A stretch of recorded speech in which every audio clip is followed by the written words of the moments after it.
Jadi orang pintar itu banyak, ya, suruh baca, menulis, mengikuti, insya Allah akan pintar. Tetapi mencari orang yang loyal di dalam rangka menentukan visi misi daerah itu tidak mudah.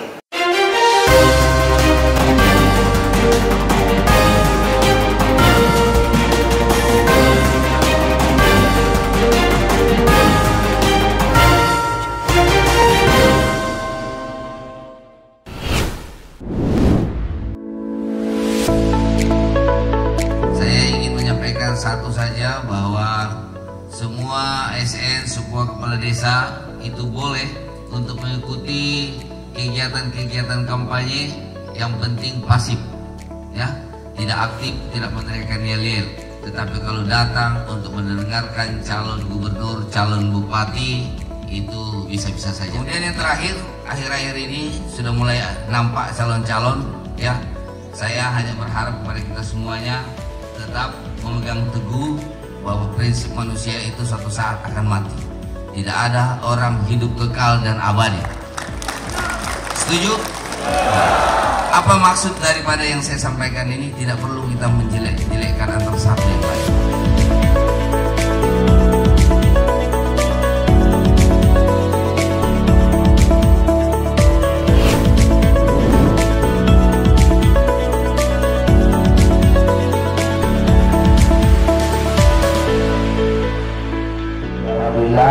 Hari ini saya bisa bersama dengan Bapak Ibu semua, saya senang sekali. Ya? Saya berharap bahwa kegiatan rutinitas setiap bulan yang ada di Simpang Raya Ngon dan Duga ini terus dilaksanakan, karena begitu banyak manfaat yang kita peroleh. Tadi Ustaz sudah menyampaikan bahwa setiap langkah kita datang ke majelis taklim, insya Allah amalannya itu sangat banyak. Dosa-dosa kita juga diampuni, ya. Saya ingin sampaikan kepada Bapak Ibu bahwa tahun ini adalah tahun pilkada pemilihan bupati dan gubernur. Sudah mulai banyak yang berjalan, sudah mulai banyak yang mulai melakukan kampanye pendahuluan.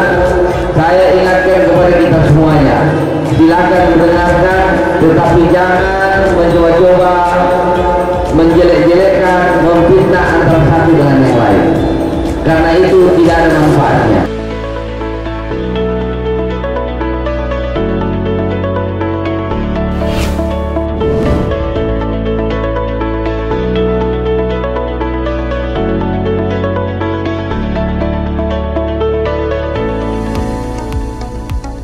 Tidak ada orang yang memberikan sumbangan, apalagi yang saya berikan itu dalam bentuk untuk konsumsi. Tidak ada orang miskin itu karena memberikan makanan. Yakin dan percaya itu Bapak Ibu semuanya. Begitu juga dengan pengurus majelis taklim, silakan dirasa-rasa selama Bapak Ibu, utamanya ibu-ibu, mengurus umat, mengurus majelis taklim. Coba rasa-rasa. Mungkin kebahagiaan lain yang kita dapatkan, tetapi satu kebahagiaan yang kita dapatkan adalah kita sehat. Hari ini lebih besar lagi, kenapa? Karena ada santunan anak yatim yang kita berikan. Ini saya punya banyak pengalaman tentang santunan anak yatim. Kalau Bapak Ibu ada yang sakit-sakit, ya, segera datangi anak yatim, kasih santunan, minta doanya sambil mengusap kepalanya. Insya Allah itu makbul. Karena bagi mereka tidak ada yang bisa melihat lagi kecuali kita ini, ya, para donatur. Ya, kita inginkan bahwa kehidupan mereka bisa sama seperti anak-anak yang punya orang tua, ya, tanpa ada pandangan perbedaan antara satu dengan yang lain.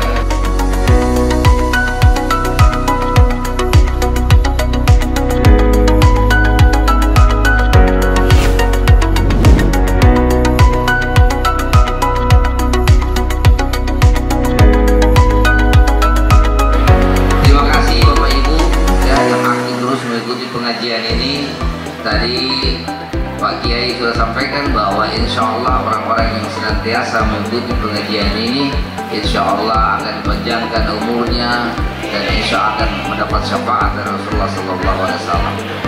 Selanjutnya ini hari yang baik di bulan Muharram.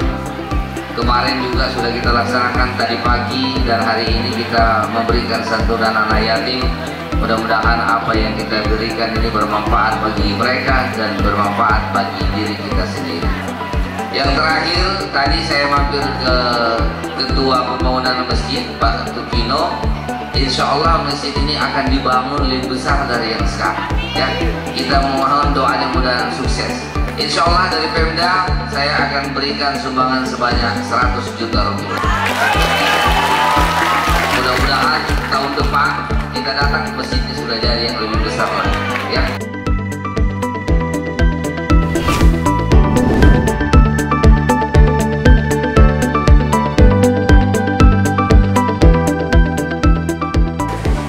Untuk rehab itu, rehabnya dengan mobiliernya insya Allah itu akan saya kawal. Insya Allah itu akan jadi tahun ini. Terus kemudian dengan rehab ini, gedung ini ya, jadi dua, nanti tagi saya.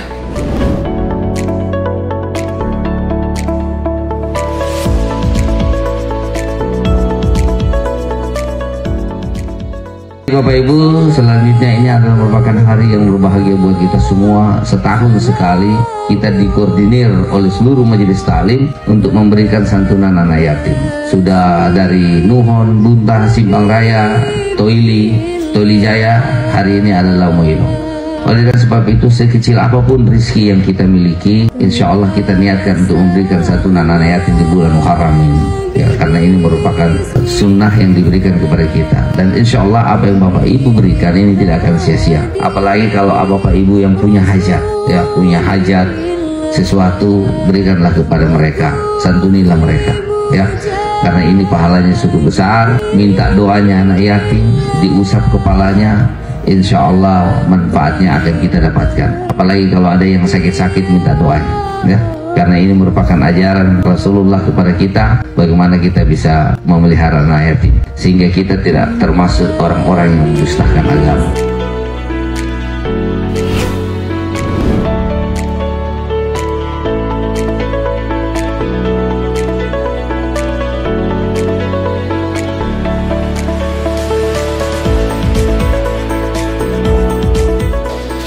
Selanjutnya saya ucapkan selamat kepada para camat.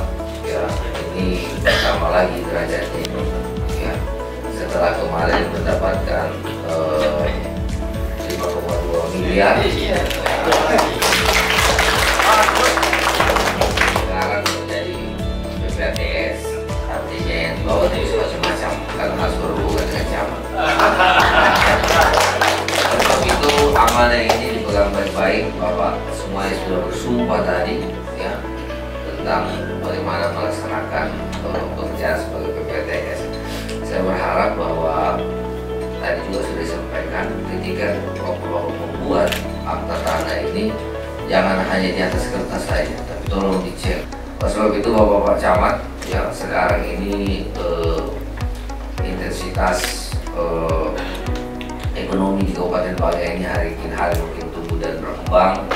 Begitu juga investasi hari ini makin hari makin banyak, ya.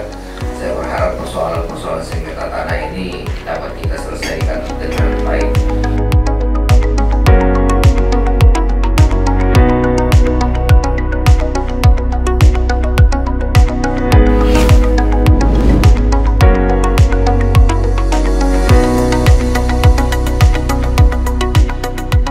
Alhamdulillah hari ini saudara-saudara dikumpulkan di forum camat Kabupaten Banggai. Ini adalah organisasi nirlaba, organisasi yang bergerak untuk mempersatukan visi dan misi camat dalam rangka membangun daerah. Oleh sebab itu forum ini gunakan dengan sebaik-baiknya untuk ada berkomunikasi, bertukar pikiran antara satu dengan yang lain, ya. Karena memang kebijakan-kebijakan juga yang dilakukan oleh camat itu tidak sama, tergantung dari daerahnya. Terutama kegiatan yang merupakan kewenangan. Masih ada juga camat yang melakukan kegiatan yang tidak sesuai dengan protokol ini. Nah, ini segera dikomunikasikan, gunakan forum ini, ya, untuk ajang bertukar pikiran, ajang bersilaturahmi, ya, jaga kekompakan oleh camat, ya. Karena sekarang ini mencari orang-orang yang loyal itu tidak semudah berikan telapak tangan. Ya, dicari orang pintar itu banyak. Ya, suruh baca, menulis, mengikuti, insya Allah akan kita mencari orang yang loyal di dalam rangka menentukan visi-visi daerah yang kita punya. Ya.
Dengan dilaksanakannya penetapan kebijakan umum APBD dan prioritas plafon anggaran sementara tahun anggaran 2025, maka eksekutif dan legislatif pada hakikatnya mempunyai tanggung jawab yang sama sesuai fungsi dan kewenangannya untuk mewujudkan keberhasilan pelaksanaan pembangunan di Kabupaten Bangka. Demikian sambutan ini saya sampaikan dalam sidang paripurna ini. Semoga niat baik dan upaya kita dapat memberikan manfaat yang lebih besar untuk kepentingan masyarakat Kabupaten Banggai dengan mengajarkan puji dan syukur kepada Allah Subhanahu wa taala, Tuhan yang Maha Esa. Marilah kita memohon petunjuk dan bimbingannya agar kita senantiasa diberi kemampuan dan kekuatan dalam mengemban amanah